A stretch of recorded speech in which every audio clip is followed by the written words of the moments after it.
Hi everyone, मेरा नाम ऋषभ है और बात करेंगे आज शेयर मार्केट की, जिसमें कि कुछ खास आपको आज बड़ी भारी गिरावट देखने को नहीं मिली और बहुत बड़ी पॉजिटिविटी भी नहीं देखने को मिली कि बहुत तेज मार्केट भागा हो, जो कि लगातार भाग रहा था। तो इसलिए शायद आप कह सकते हैं कि आज भी उम्मीद लोगों को ये थी कि या तो भाग जाए भाई, भागे भागे, लेकिन नहीं भागा।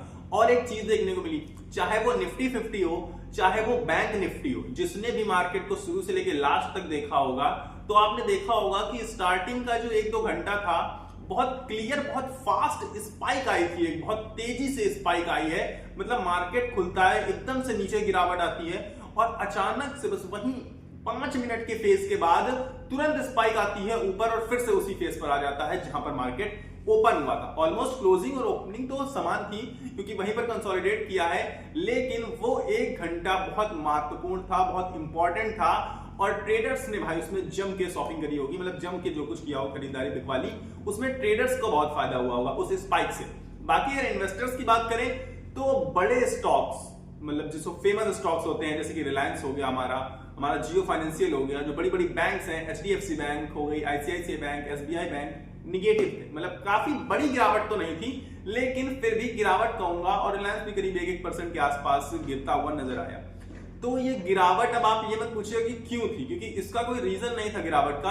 रीजन कैसे नहीं होगा, आपको बताइए कि लगातार तो मार्केट भाग नहीं सकता, ये चीज तो फिक्स है और क्लियर होनी चाहिए हम सभी के माइंड में। जितने भी इन्वेस्टर्स हैं उन्हें ये चीज अच्छे से पता होती है, और नहीं पता है तो समझ लीजिए, ना मार्केट एक साथ गिर सकता है बहुत दिनों तक लगातार, और ना ही मार्केट एक साथ बहुत दिनों तक लगातार उठ सकता है। तो अब मार्केट भागता जा रहा था, उठता जा रहा था, तो आज तो भाई कंसोलिडेट करना ही था। हालांकि गिरावट आई, छोटी मोटी गिरावट आई, जिसको मैं गिरावट नहीं मानता हूं पर्सनली, आपको बताऊं तो। और अच्छे खासे लेवल पे अभी भी मार्केट खड़ा हुआ है, और आपको मैंने मौके ढूंढने के लिए कहा था, इन लेवल्स पर भी अच्छे खासे मौके बन रहे हैं बहुत जगह। अब आज मार्केट में पॉजिटिव क्या था? पॉजिटिव बहुत अच्छी अच्छी चीजें थी पॉजिटिव, क्योंकि जिनके बारे में मैंने बहुत बात करी है, बहुत आपको समझाया है, बहुत बताया है, वो बहुत अच्छे पॉजिटिव थे। एक टाटा मोटर्स भागा कि नहीं भागा? टाटा मोटर्स के बारे में भाई निगेटिविटी फैलाने वाले लोग मिलेंगे, बहुत मिलेंगे आपको, निगेटिविटी फैलाते रहेंगे, पर मैं उनमें से एक नहीं हूं। मैं टाटा मोटर्स को one of the best stock मानता हूं पूरे के पूरे शेयर मार्केट में से। तो आज वो 3% से भी ज्यादा की तेजी दिखाई है आपको, और टाटा मोटर्स के बारे में पूरी डिटेल एनालिसिस करूंगा मैं, कल के वीडियो में आएगी, जो कि आपको मुझे बताना है कि इसमें आपके लिए बहुत कुछ संजो कर रखा है टाटा मोटर्स ने। तो टाटा मोटर्स के बारे में देखना मत भूलिएगा, कल सुबह वीडियो आएगा, आराम से बैठ के देखना, चाय नाश्ता पानी के साथ। फिर आगे और दूसरा चीज क्या पॉजिटिव लगी?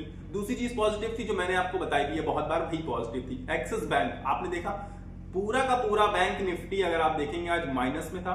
उसके अलावा हालांकि बैंक्स तो काफी सारे पॉजिटिव थे, बड़ौदा पॉजिटिव था, कोटक महिंद्रा पॉजिटिव था, लेकिन एक्सिस बैंक जितना पॉजिटिव नहीं। एक्सिस बैंक ने 1.5% से भी ज्यादा की तेजी दिखाई और इंट्राडे में 2% के आसपास भी पहुंच गया था। तो अब ये तेजी आप देख रहे हैं कि क्यों आ रही है तेजी। मैंने आपसे कहा था कि भले बैंक निफ्टी ना भागे, पर एक्सिस बैंक भागेगा ही भागेगा, क्योंकि सारे बैंकिंग सेक्टर के आप स्टॉक्स उठाकर देखिए, भाग गए कि नहीं भाग गए, अपने ऑल टाइम हाई टच कर गए, 52 वीक हाई के आसपास भाग गए। और एक्सिस बैंक बेचारा जहां गिरावट में आ गया था वहीं पर पड़ा था 1150 के आसपास ही। तो अब एक्सिस बैंक की बारी है। तो आप ये चीज नोट कर लीजिए कहीं कॉपी में कि मैंने कही थी, ऋषभ ने कही थी ये बात, कि एक्सिस बैंक, भले बैंक निफ्टी परफॉर्म ना करे, लेकिन एक्सिस बैंक परफॉर्म करने वाला है आगे आने वाले समय में। तो आप समझ लीजिए कि एक्सिस बैंक आपके लिए कितना बेहतर स्टॉक हो सकता है। पर्सनली मैं तो पूरा का पूरा मार्केट कवर कर रहा हूं। तो आज काफी सारी चीजें पॉजिटिव देखी। टाटा के तो शेयर्स पॉजिटिव थे, मोटर्स के साथ स्टील भी पॉजिटिव था। टाटा स्टील भी बहुत फेमस स्टॉक रहता है और बहुत मतलब न्यूज में रहता है, ये समझ लीजिए आप। बाकी आज का दिन काफी ठीक ठाक था, ट्रेडर्स के हिसाब से भी अच्छा था और इन्वेस्टर्स के हिसाब से भी, क्योंकि लगातार अगर मार्केट भागेगी ना तो भी उसे पकड़ पाना नामुमकिन है किसी भी इन्वेस्टर के लिए। अगर आप देखेंगे कि हर दिन 5% भाग रहा है कोई स्टॉक, तो आप कब उसमें एंट्री लेंगे? आप ये बताइए, आपका एंट्री लेने का मन करेगा क्या? सबका मन क्या करता है? इन्वेस्टर्स, जो अच्छे इन्वेस्टर्स होते हैं, जो समझदार इन्वेस्टर्स होते हैं, वो सोचते हैं कि मार्केट थोड़ी गिर जाए या ये स्टॉक थोड़ा नीचे आ जाए तो खरीदारी कर लें। ये नहीं सोचते हैं कि 1000 पे चल रहा है, लाओ यहीं पे बाय कर ले। वो सोचते हैं चलो 700 आ जाए, 800 आ जाए, यहाँ इसका सपोर्ट है, यहाँ रेजिस्टेंस है। तो वही चीजें नोटिस करने वाली होती हैं। तो वही चीज हुई आज कि मार्केट एक नया सपोर्ट बनाने की कोशिश कर रहा है। आपने वही तो देखा ना, वो स्पाइक जो आई, अचानक नीचे गिरा, फिर अचानक ऊपर भागा और फिर उसी लेवल को मैच करता हुआ नजर आया।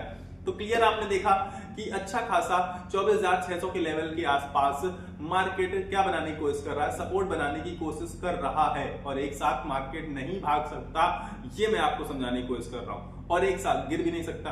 गिरावट का समय खैर जा चुका है, पर इसका मतलब ये नहीं है गिरावट आ नहीं सकती है, वो बस एक न्यूज की देर होती है। आप सबको पता है, एक पॉजिटिव न्यूज मार्केट भागेगा, एक निगेटिव न्यूज मार्केट क्रैश करेगा, मतलब गिरावट बहुत बड़ी भी आ सकती है। तो इसलिए उस सब चक्कर में नहीं पड़ना आपको प्रॉपर इन्वेस्टमेंट करनी है लॉन्ग टर्म पर्पज से। और अगर आप लॉन्ग टर्म से इन्वेस्टमेंट करेंगे उस पर्पज से, तो आप यकीन मानिए कि चाहे ऐसी न्यूज पॉजिटिव आए या निगेटिव आए, आपको कुछ खास फर्क नहीं पड़ेगा।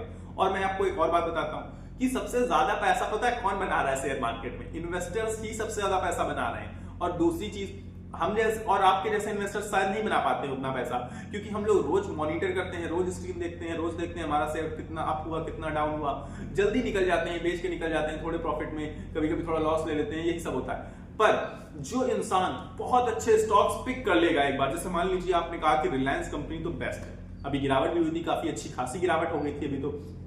अब आपने कहा ले लेते हैं, चलो इसके 100 स्टॉक उठा लेते हैं, ठीक है, अब और हमारे पास कुछ लेने को है नहीं, मुझे तो रिलायंस ही अच्छा लगता है। एक बात तो आपने रिलायंस के स्टॉक ले लिए, अब इसका मतलब ये नहीं कि आप रोज उसे मॉनिटर कर रहे हैं, रोज देख रहे हैं। आपको तो पता है ना रिलायंस कंपनी बेस्ट कंपनी है और बंद नहीं होने वाली है। जब कोई न्यूज आएगी तो आपको पता चल जाएगा कि ऐसी कंपनी बंद होने वाली है, और जो कि नहीं होने वाला, हालांकि ये भी फिलहाल हम लोगों के जीते जी तो शायद नहीं होगा, ऐसा देख कर लगता है। तो अब आपने लेके छोड़ दिया, बस बंद, अपना काम से काम, आप अपना काम कर रहे हैं, आप अपनी जॉब कर रहे हैं, जो कर रहे हैं वो कर रहे हैं, आपको उससे मतलब ही नहीं। वो इन्वेस्टर्स, ऐसे लोग बहुत मोटा पैसा, मतलब बहुत बड़ा पैसा कमाते हैं शेयर मार्केट का, ये हमेशा से देखा गया है। जो लोग लेके छोड़ देते हैं और बाद में कभी 10-15 साल बाद देखते हैं, वो देखते हैं कि वो करोड़पति बन चुके हैं। यही होता है, क्योंकि हमें शेयर मार्केट में, मैंने आपको बहुत पहले भी समझाया था कि पैसा की कम जरूरत होती है, टाइम की ज्यादा जरूरत होती है। तो अगर आपके पास ज्यादा टाइम है, ज्यादा पेशेंस है, तो आप यकीन मानिए बहुत बेहतर पैसा कमाएंगे।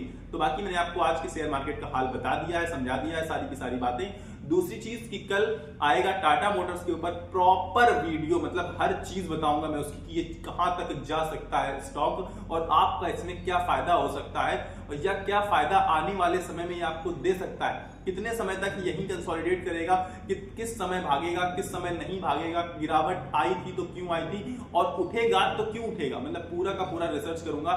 वो वीडियो आप देखना बिल्कुल मत भूलिएगा। मेरे चैनल से जुड़ जाइए, उस वीडियो को देखने के लिए जुड़ जाइए, मतलब प्रॉपर आप जुड़ जाइए, मेरे सपोर्ट के लिए भी जुड़ जाइए, क्योंकि ये वीडियो बनाता हूं मैं आप सभी के लिए बनाता हूं, ये मेहनत मैं आप सभी के लिए करता हूं। तो आप सबका एक बटन दबाने में आई गेस कुछ भी नहीं जा रहा है, तो बटन दबा के मेरे साथ जुड़ जाइए, सब्सक्राइब कर लीजिए, और वीडियो पसंद आया तो लाइक कर दीजिए। फिलहाल मेरे पास इतना ही है, तब तक के लिए आपको अपनी सेहत का ख्याल रखना है। स्वस्थ रहिए, मस्त रहिए। मैं ऋषभ, धन्यवाद, नमस्कार लेता हूं आप सभी।